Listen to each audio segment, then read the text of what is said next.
श्री शिवाय नमस्तुभ्यम। आप सभी पर भगवान भोलेनाथ की कृपा सदा बनी रहे। उम्मीद है आज भी इस वीडियो के लास्ट में आप भगवान शिव की कथा जरूर सुनेंगे। रसपान कीजिए आज के महात्म्य का, जिसमें भगवान शिव देवी पार्वती से कहते हैं कि हे देवी, अपने इस आदि स्वरूप को मैंने योग बल से जाना है और स्वयं इसका निरूपण किया है। यह सोमनाथ पूर्वाहन काल में ऋग्वेद में स्थित होते हैं, मध्याह्न में यजुर्वेद के भीतर इनकी स्थिति होती है, अपराह्न काल में सामवेद में और संध्या के समय अथर्ववेद में ये विराजमान होते हैं। मैं अंधकार से परे सूर्य के समान प्रकाशमान इस अंतर्यामी महापुरुष सोमेश्वर को जानता हूँ। इनको ही जानकर मनुष्य कभी मृत्यु को प्राप्त नहीं होता है, अर्थात मुक्त हो जाता है। मनुष्यों की मुक्ति के लिए दूसरा कोई मार्ग नहीं है। पार्वती, इस प्रकार महिमाशाली सोमनाथ के महात्म्य का दिग्दर्शन मात्र मैंने कराया है। श्री सूत जी कहते हैं, महर्षियों, महादेवी पार्वती ने इस प्रकार प्रभास क्षेत्र की महिमा सुनकर फिर से भगवान शंकर से पूछा कि हे प्रभु, हे महादेव, हे सुरेश्वर, संपूर्ण ज्ञान से संपन्न आपको नमस्कार है। प्रभु, इस दिव्य लिंग का सोमेश्वर नाम किस समय हुआ, कृपा पूर्वक यह भी बतलाइए। तब भगवान शंकर कहने लगे, देवी, पूर्व काल में मैं ही स्पर्शलिंग स्वरूप में विराजमान था। उस समय कोई भी मनुष्य यहाँ मुझे नहीं जानता था। जब प्रलय के बाद महाकल्प का आरंभ होता है और ब्रह्मा जी का भी लय होकर नूतन ब्रह्मा की सृष्टि होती है, उस समय मेरे इस दिव्य लिंग का नाम भी बदल कर दूसरा हो जाता है। अब तक 6 ब्रह्मा बदल गए हैं और अब ये 7वें ब्रह्मा चल रहे हैं। इस समय जो प्रजापति ब्रह्मा जी हैं, इनका नाम सतानंद है। और देवेश्वरी, यह ब्रह्मा जब 8 वर्ष के हुए तब से लेकर मेरे इस लिंग का नाम सोमनाथ प्रसिद्ध हुआ है। बीते हुए कल्पों में जो ब्रह्मा थे उनका नाम विरंची था और उनके समय में इन सोमनाथ का नाम मृत्युंजय था। इसके बाद दूसरे कल्प में जो दूसरे ब्रह्मा हुए वे पद्म भू नाम से विख्यात हुए। देवी, उनके समय में मेरे इस लिंग का नाम कालाग्नि रुद्ध हुआ और तीसरे ब्रह्मा की प्रसिद्धि स्वयंभू नाम से हुई है। उस समय सोमनाथ का नाम अमृतश है और चौथे ब्रह्मा परमेष्टि नाम से विख्यात हुए। उस समय उनका नाम अनामय था। 5वें ब्रह्म सूरत ज्येष्ठ नाम से विख्यात हुए। उस समय सोमेश्वर देव का नाम कृतिवास था। 6ठे ब्रह्मा का नाम हेमगर्भ था। उनके समय में सोमनाथ का नाम भैरवनाथ रखा गया था। यह जो 7वें ब्रह्मा हैं, शतानंद कहलाते हैं। इस समय मेरे इस लिंग का नाम सोमनाथ प्रसिद्ध हुआ है। इसके बाद आने वाले कल्प में 8वें ब्रह्मा चतुर्मुख नाम से विख्यात होंगे। उस समय सोमेश्वर देव का नाम प्राणनाथ होगा। इस तरह जो जो ब्रह्म बीत जाते हैं और प्रलय के बाद पुनः जो नए ब्रह्मा उत्पन्न होते हैं, उनके 8 वर्ष की आयु होने तक सोमेश्वर देव का एक नाम रहता है और उसके बाद वह बदल जाता है। इस प्रकार देवी, संक्षेप में मैंने तुम्हें सोमनाथ के नाम बताए हैं। तब देवी बोली, हे देवेश्वर, मनुष्य के ऊपर दया करने के लिए मैं भी आपके साथ बार बार प्रकट हुई हूँ। उस समय मेरे कौन कौन से नाम हुए हैं, कृपया यह भी बतलाइए। तब महादेव जी कहने लगे, आदि कल्प में तुम्हारा नाम जगन माता था, दूसरे में जगद योनि, तीसरे में शांभवी, चौथे में विश्वरूपिणी, 5वें में नंदिनी, 6ठे में गंधाबिका और 7वें में तुम्हारा नाम विभूति हुआ है। इस प्रकार 8वें में श्रम्भु, 9वें में आनंदा, 10वें में वामलोचना, 11वें में वरारोहा, 12वें में सुमंगला, 13वें में महामाया, 14वें में अनंता, 15वें में भूत माता, 16वें में उत्मा और 17वें में कल्प में तुम्हारा नाम पितृ कल्पा प्रसिद्ध हुआ है। इसके बाद तुम 10 कन्या सती के नाम से प्रसिद्ध हुई। उस समय 10 द्वारा अपमानित होने से तुमने अपना शरीर त्याग दिया। इसके बाद 12 कल्प आने पर पुनः हिमवान ने तुम्हारी आराधना करके तुम्हें पुत्री रूप में प्राप्त किया। इसके बाद अत्यंत दुष्कर और अद्भुत तपस्या करके तुमने मुझे पति रूप में पाया और पार्वती नाम से प्रसिद्ध हुई। सुमुखी, जब तक इस कल्प का अंत होगा तब तक मैं तुम्हारे तुम्हारे साथ कैलाश पर्वत पर क्रीड़ा करूंगा। द्वापर में महिषासुर का वध करने के लिए तुम भगवान विष्णु के साथ कृष्ण प्रिंगला नाम से प्रकट हुई। तब से कात्यायनी और दुर्गा आदि विविध नामों से तुम नव कोटि भेद के साथ वसुधा तल पर प्रकट हुई। सुंदरी, पूर्व काल में जो तुम्हारे कल्पानुसार नाम थे और जो भूत भविष्य और वर्तमान में तुम्हारे नाम थे होंगे और वे सब मैंने बता दिए, उन्हें इसी प्रकार जानना चाहिए। सतानंद नाम से विख्यात जो यह ब्रह्मा जी हैं, उनके 8वें वर्ष में जो पहले मनु हुए और उस मनवंतर में जो प्रथम चंद्रमा थे, वे लक्ष्मी और कौस्तुभ मणि आदि के साथ समुद्र में प्रकट हुए। उन्होंने काल भैरव नाम से इस सोमेश्वर लिंग की आराधना की और बड़ी भारी तपस्या में संलग्न होकर 14 युग बिता दिए। सुंदरी, उनकी वह अद्भुत तपस्या देखकर मैं बहुत प्रसन्न हुआ और बोला कि चंद्रदेव वर मांगो। सुबह तक उन्होंने अपने भक्ति भाव से मुझे संतुष्ट करके कहा कि प्रभु, ये ब्रह्मा जी जब तक रहें तब तक आपका नाम सोमनाथ के रूप में प्रसिद्ध रहे। मनवंतर समाप्त होने पर जो कोई भी दूसरे चंद्रमा हो, उन सब के ही ये सोमनाथ जी कुल देवता हो। तब मैं तथास्तु कहकर फिर से उसी शिवलिंग में ही लीन हो गया। ये मैंने सोमनाथ के गुणों को संक्षेप में बताया है। समुद्र के रत्नों की तरह सोमेश्वर के गुणों का विस्तार भी अचित्य है। उनके महिमा का चिंतन भक्तों की बुद्धि बढ़ाने वाला है। मदमोहित मूर्ख मनुष्य उनके स्वरूप को कभी नहीं जान पाते। देवी ने पूछा, भगवान, जिस तेजोमय लिंग का ऐसा महात्म्य है, उनकी इस क्षेत्र में कहाँ पर स्थिति है? तब महादेव जी ने कहा कि देवी सुनो, वृजणी नदी के पूर्व नए कुमती नदी पर 4 योजन चौड़ा और 5 योजन लंबा मेरा गर्भगृह है। इसको मैं कभी नहीं छोड़ता। पश्चिम दिशा में समुद्र के पास कृत समग के आगे 100 धनुष दूरी पर मेरा महाप्रभावशाली स्वयंभू लिंग स्थित है।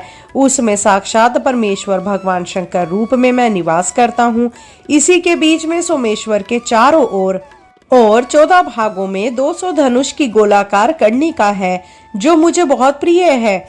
उसमें जो प्राणी निवास करते हैं वे सभी पापों से शुद्ध होकर मेरे लोक में जाते हैं। जो मनुष्य सैकड़ों विघ्नों से घिरकर या बंद कर प्रतीक्षा पूर्वक जीवन भर इस क्षेत्र में निवास करता है, वह उस परम धाम में जाता है जहां जाकर कोई भी शोक नहीं करता।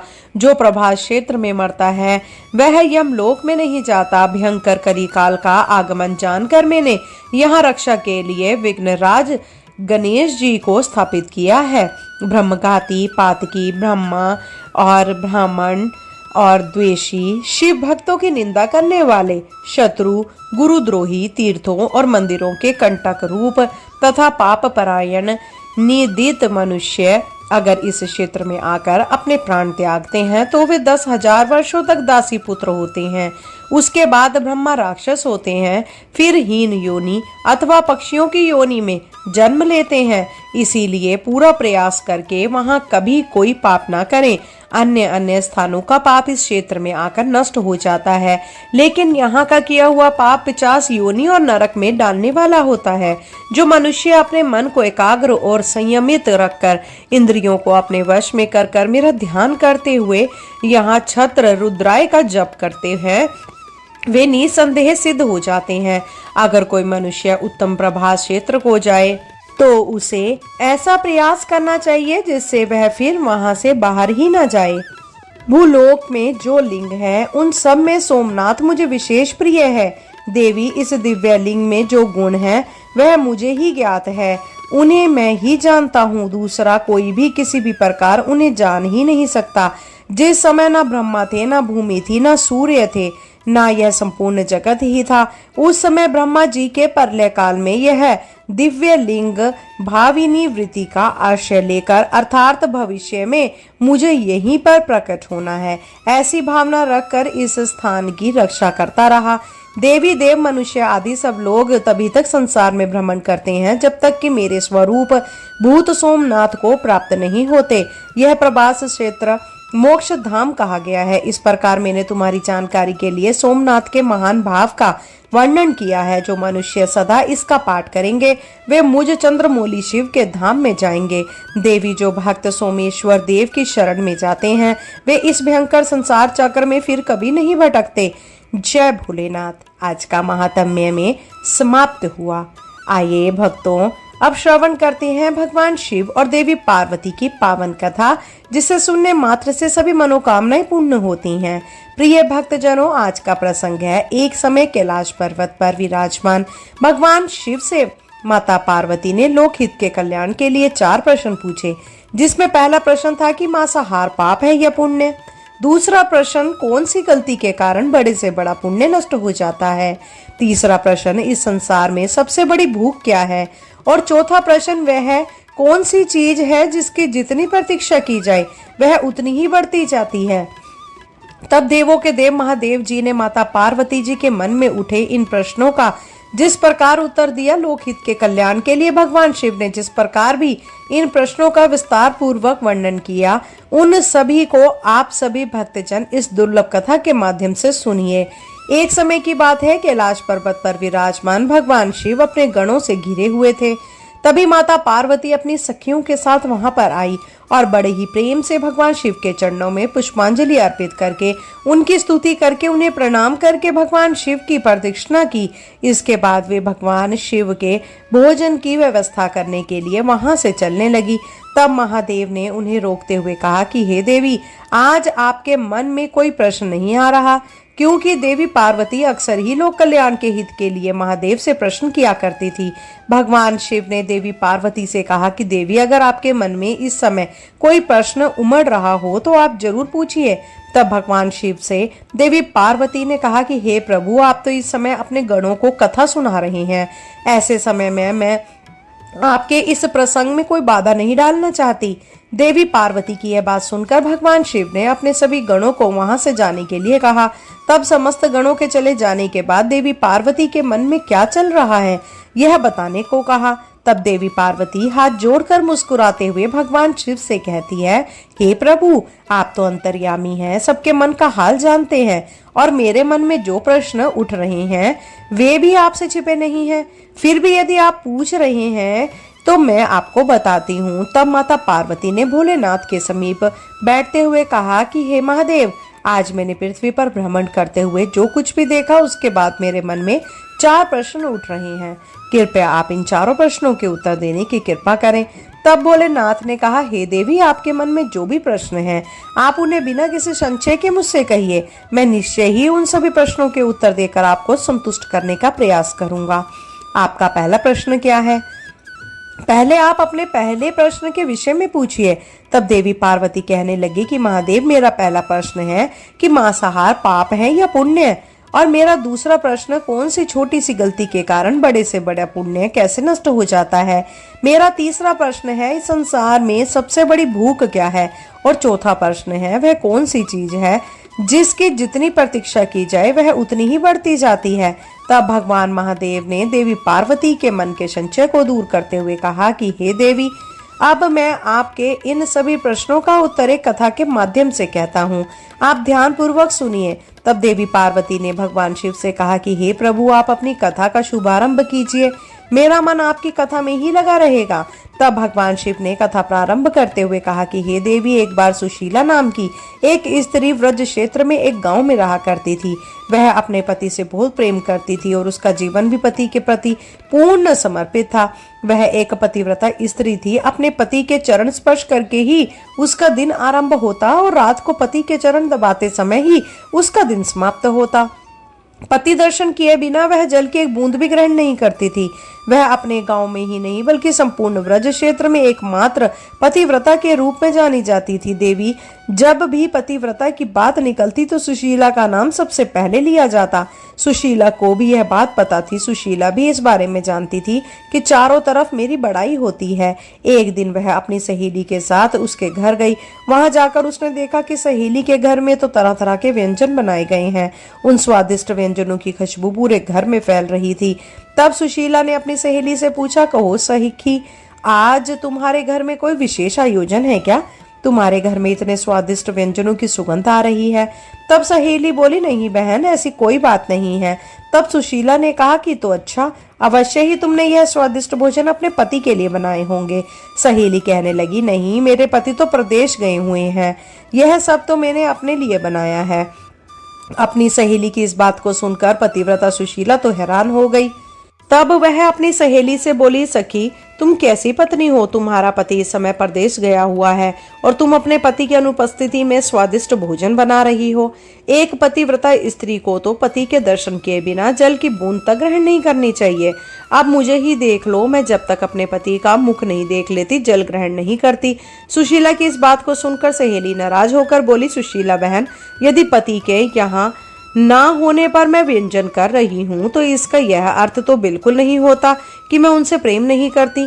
मैं उनके सामने भी खुश रहती हूँ, इसी तरह खाती पीती हूँ और उनके पीछे भी व्यर्थ के ढकोसले मुझे बिल्कुल नहीं करने आते और ना ही मेरे पति यह चाहते हैं कि मैं उनके सामने ढकोसला करूँ। वे मुझे स्वस्थ और प्रसन्न देखना चाहते हैं और कहते हैं कि मैं इसीलिए तो कमाता हूँ ताकि तुम भूखी ना रहो। हम दोनों पति पत्नी एक दूसरे से बहुत प्रेम किया करते हैं और उसे जताने के लिए हमें अन्न या फिर जल त्यागने की तो बिल्कुल भी आवश्यकता नहीं है। भगवान शिव देवी पार्वती से कहते हैं कि देवी, इस प्रकार से सुशीला की सहेली ने जवाब दिया। सहेली के इस तरह का उत्तर सुनकर सुशीला को बड़ा बुरा लगा और वह बिना कुछ कहे ही नहीं रह सकी। अपनी सहेली से बोली, सखी, तुम्हारे अनुसार जो सही हो तुम वही करो, किंतु मैं यही कहूंगी कि एक पतिव्रता स्त्री का यह धर्म बिल्कुल नहीं है। शास्त्रों के अनुसार पतिव्रता स्त्री को पति का मुख देखे बिना या उनके खाए बिना अन्न जल ग्रहण नहीं करना चाहिए। ऐसा कहकर सुशीला अपने घर चली गई। घर आकर उन्होंने ये सारी बात अपने पति को बताई और पूछा कि हे पतिदेव, बतलाइए, क्या मैं गलत हूँ? पति सुशीला के अपने प्रति कर्तव्य परायणता और प्रेम से अभिभूत था।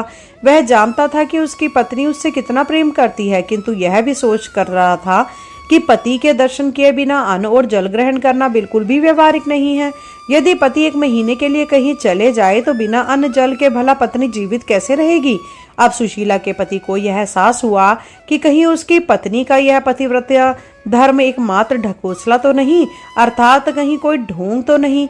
आखिरकार उसने निश्चय किया कि एक दिन वह अपनी पत्नी की परीक्षा अवश्य लेगा। इसके बाद वह सुशीला पर नजर रखने लगे। अब तो अपनी पत्नी की परीक्षा लेने के लिए कभी वह खेत में देर से लौटता, तो कभी स्नान करने में देरी कर देता, तो कभी परोसा हुआ भोजन छोड़कर काम का कोई बहाना करके घर से निकल जाया करता। लेकिन सुशीला हर बार उसकी परीक्षा में खरी उतरी। एक दिन पति ने सुशीला से कहा कि आज मेरा मन हलवा पूरी खाने का हो रहा है, तुम तैयार करो, मैं तब तक खेत से लौट कर आता हूँ। ऐसा कहकर पति घर से निकल गया। अब सुशीला बहुत ही प्रसन्न मन से हलवा और पूड़ी बनाने में लग गई। जब हलवा और पूड़ी बनकर तैयार हो गए तो उसकी स्वादिष्ट सुगंध से भूखी सुशीला के मुंह में पानी आने लगा। हलवा पूरी तैयार करके वह दरवाजे पर बैठकर अपने पति के आने की प्रतीक्षा करने लगी। प्रतीक्षा करते करते आधा दिन बीत गया। तब कहीं जाकर उसका पति वापस आया। तब उसने अपने पति से कहा कि आप जल्दी से स्नान करके आइए, मैंने कब से आपके लिए हलवा पूड़ी तैयार करके रखा हुआ है।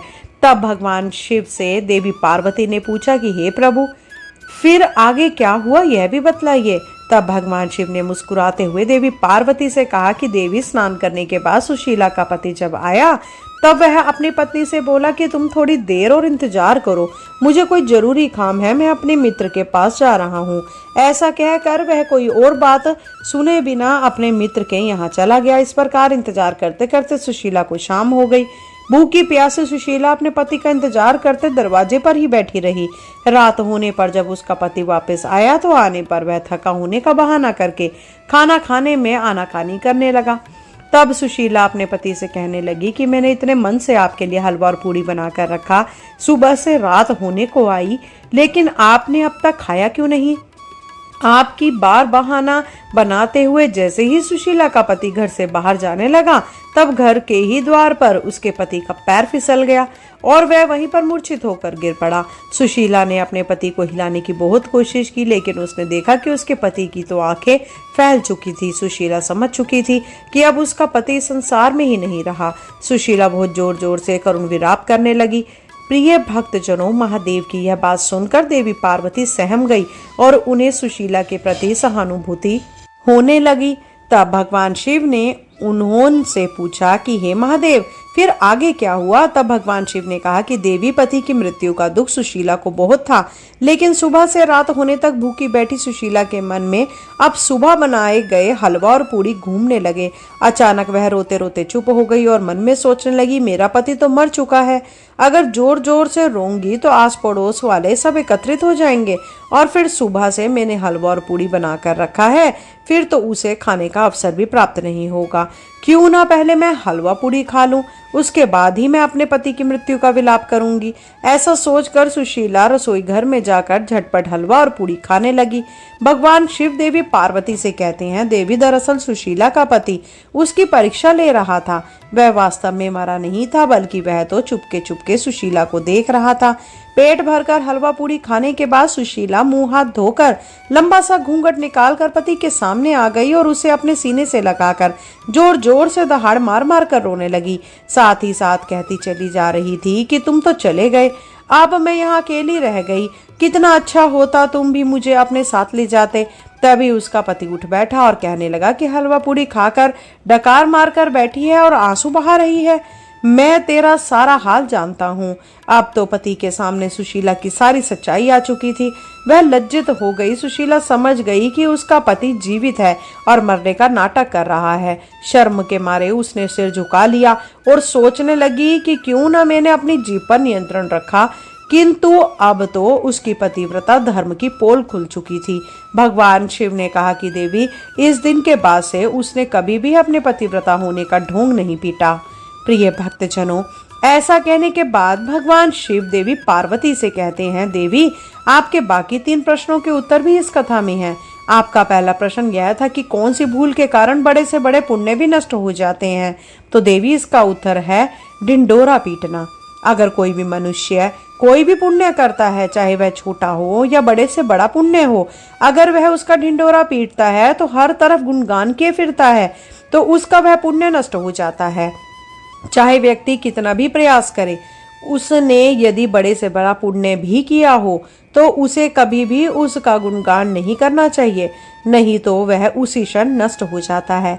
ऐसे पुण्य का कभी भी फल नहीं मिलता। देवी पार्वती, अब आपका दूसरा प्रश्न यह है कि संसार में सबसे बड़ी भूख क्या है? तो हे देवी, इस संसार में सबसे बड़ी भूख है भोजन। और आपका तीसरा प्रश्न था कि वह कौन सी चीज है जिसकी जितनी प्रतीक्षा करो वह उतनी ही बढ़ती जाती है? तो देवी, इसका उत्तर तो भूख ही है। जिसकी जितनी प्रतीक्षा करो भूख उतनी ही बढ़ती जाती है। जिस तरह सुशीला की भूख लगातार बढ़ती गई, देवी पार्वती ने कहा कि प्रभु, आपके 3 प्रश्नों का उत्तर तो दे दिया, जिनके उत्तर सुनकर मैं अत्यंत संतुष्ट हूँ, लेकिन मेरा चौथा प्रश्न अभी शेष है, कृपया उसका भी उत्तर देने की कृपा करें। तब देवी पार्वती से भगवान शिव ने कहा कि देवी, इस विषय में मैं आपको एक कथा सुनाता हूँ, जिसे आप बहुत ही ध्यान से सुनिए। हे पार्वती, वह कथा इस प्रकार है।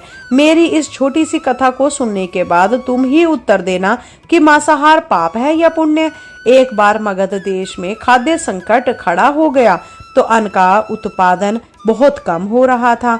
अब राजा को चिंता हुई कि अगर इस समस्या का बहुत जल्दी समाधान नहीं किया गया तो इकट्ठा अनाज कोष भी खत्म हो जाएगा और भीषण अन्न संकट उपस्थित हो जाएगा। तब सम्राट ने अपनी राजसभा में कुछ विद्वानों से पूछा कि देश में व्याप्त अन्न समस्या को सुलझाने के लिए सबसे सस्ती वस्तु क्या है।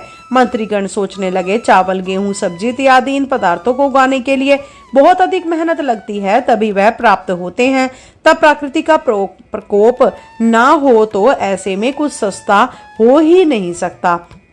तब भगवान शिव कहते हैं कि देवी, शिकार का शौक रखने वाले एक मंत्री ने सोचा कि यही सबसे उत्तम अवसर है, क्यों ना अंधाधुंध शिकार करने के लिए राजा की आज्ञा ली जाए। तब उसने भरी सभा में कहा कि महाराज, सबसे सस्ता खाद्य पदार्थ है मांस। इसके लिए धन भी खर्च करने की जरूरत नहीं पड़ती और पौष्टिक खाना भी मिलता है। उन सभी सामंतों ने उस शिकारी मंत्री की इस बात का भरपूर समर्थन कर दिया, लेकिन राजा के प्रधानमंत्री अभी तक चुप थे। सम्राट ने अपने प्रधानमंत्री को चुप देखकर पूछा, क्यों प्रधानमंत्री महोदय, आप इस बात से सहमत नहीं हैं क्या? आपने अपना कोई मत नहीं दिया। तब प्रधानमंत्री ने कहा कि महाराज, मैं यह बिल्कुल भी सही नहीं मानता कि मांस सबसे सस्ता खाद्य पदार्थ है। फिर भी इस विषय में मैं कल आपके सामने अपने विचार रखूंगा। राजा के प्रधानमंत्री बहुत ही विद्यमान थे। उसी रात में वह प्रधानमंत्री उस मांसाहार का प्रस्ताव रखने वाले सामंत के घर पहुंचे। सामंत ने इतनी रात को प्रधानमंत्री को अपने घर पर आया देखा तो घबरा गया और किसी अनिष्ट की आकांक्षा से वह सहम गया। तब राजा के प्रधानमंत्री ने उस सामंत से कहा कि अभी अभी शाम के समय महाराज बीमार हो गए हैं और उनकी हालत बहुत खराब है, और राजवैद्य ने कहा है कि अगर किसी शक्तिशाली का 2 तोला मांस मिल जाए तो राजा के प्राण बचाए जा सकते हैं। आप महाराज के सबसे विश्वास पात्र हैं, इसीलिए आपसे योग्य भला कौन होगा। इसके लिए आप जो भी मूल्य लेना चाहेंगे आप ले सकते हैं। अगर आप कहें तो इस नेक काम के लिए मैं आपको 1 लाख स्वर्ण मुद्राएं भी दे सकता हूँ, या आप एक बड़ी जागीर भी अपने लिए मांग सकते हैं। बस आप तो अपनी इच्छा कहिए, मैं अपनी इस तलवार से आपके हृदय को चीर कर बस 2 तोला मांस निकाल लूंगा। प्रधानमंत्री की बात सुनकर तो सामंत के चेहरे का रंग ही उड़ गया। अब वह सोचने लगा कि जब वह जीवित ही नहीं रहेगा तो लाख स्वर्ण मुद्राओं को लेकर क्या करेगा, और यह इतनी बड़ी जागीर भी भला उसके किस काम आएगी। वह डर के मारे झटपटाकर अंदर भागा और अपनी तिजोरी से 1 लाख स्वर्ण मुद्राएं लेकर आया और प्रधानमंत्री को देखकर उसके पैर पकड़ लिए और गिड़गिड़ाते हुए बोला, श्रीमान जी, मैं आपकी 1 लाख मुद्राओं में अपनी 1 लाख मुद्रा और मिलाता हूँ। इस पैसे से आप किसी और सामंत के हृदय का मांस खरीद लीजिए, किंतु मुझे मेरी जान बख्श दीजिए और यह बात किसी को पता न चले, मैं आपसे आग्रह करता हूँ। प्रधानमंत्री जी समझ चुके थे।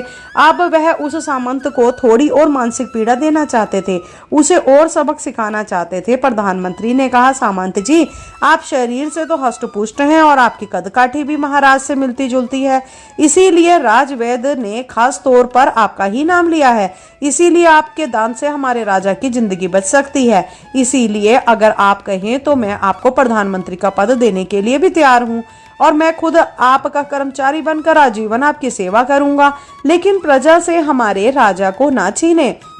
भगवान शिव देवी पार्वती से आगे कहते हैं कि हे पार्वती, सामंत तो अपने आप में फंसता हुआ दिखाई दे रहा था। अपने शरीर का अंग वस्त्र रखकर अपने जूते भी पहन लिए।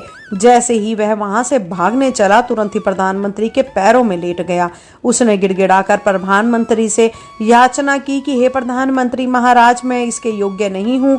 जब मेरे प्राण ही नहीं बचेंगे तो मैं भला प्रधानमंत्री का पद और राजा का सिंहासन भी मिल जाए तो उसका क्या करूंगा। आप चाहे तो मेरा सब कुछ ले लीजिए, किंतु आप मेरे प्राण ना ले। मैं आपका यह घर और सारा धन भी आपको सौंप देता हूँ। मैं आपको विश्वास दिलाता हूँ कि आज की ही रात को इस राज्य से भी निकल जाऊंगा। ऐसा कहकर वह अपने घोड़े की ओर भागा, और जैसे ही वह अपना घोड़ा उठाने लगा तभी आवाज आई कि अभी अभी तो तुम अपने पीछे अपने परिवार को भी छोड़कर जा रहे हो।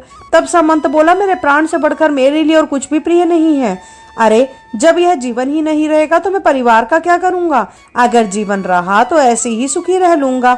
ऐसा कहकर सामंत घोड़े पर सवार होकर वहां से चलने ही वाला था कि प्रधानमंत्री ने घोड़े की डोर पकड़ ली और वह सामंत से बोला कि भागने की जरूरत नहीं है, आप आराम से घर में ही रहो, मैं किसी और को पकड़ने का प्रयास करता हूँ।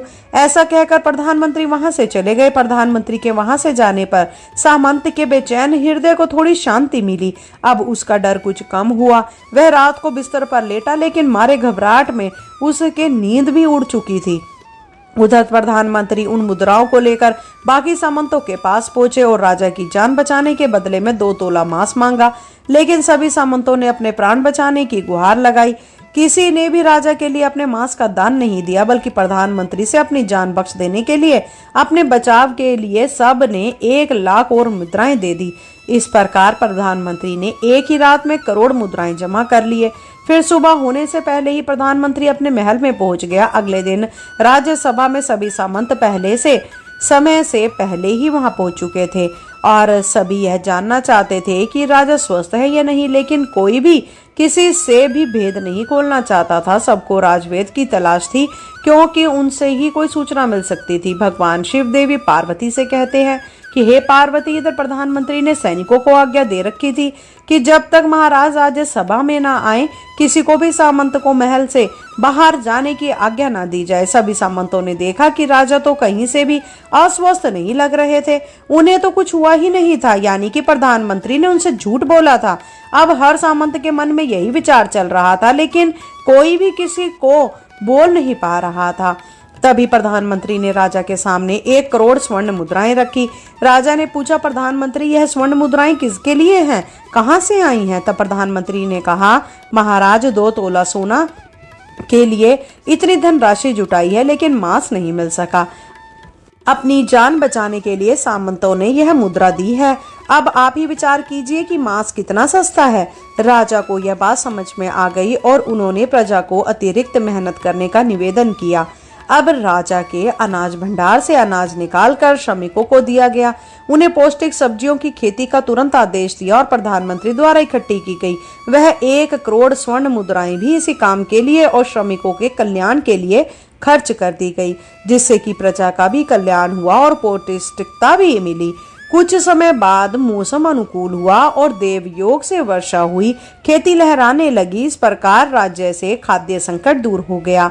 भगवान शिव देवी पार्वती से कहते हैं कि हे देवी, यह आपके चौथे प्रश्न का उत्तर है कि मांसाहार सरासर पाप है। जीव को मार कर खा रहे हैं, उन्हें तो प्राण बचाने का अवसर तक नहीं मिलता।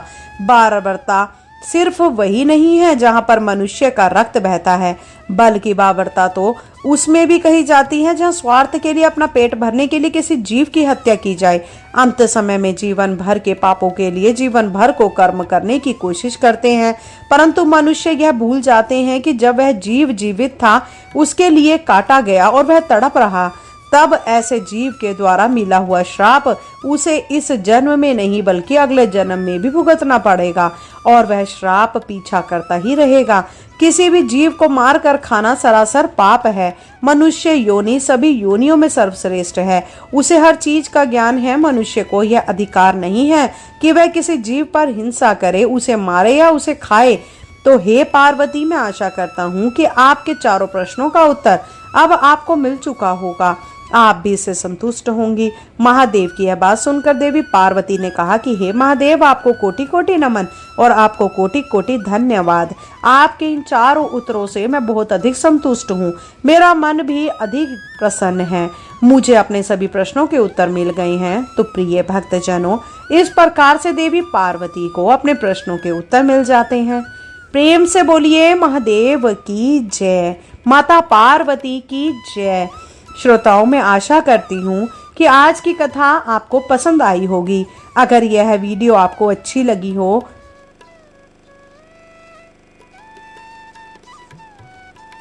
तो कृपया करके वीडियो को लाइक करके शेयर अवश्य कीजिएगा और कमेंट बॉक्स में भोलेनाथ की जय अवश्य लिखिएगा। चैनल को सब्सक्राइब करना भी मत भूलिएगा। इसी के साथ आज आप हमारे चैनल पर शिव महापुराण की पहले दिन की कथा और आज की कथा अवश्य ही सुनिएगा।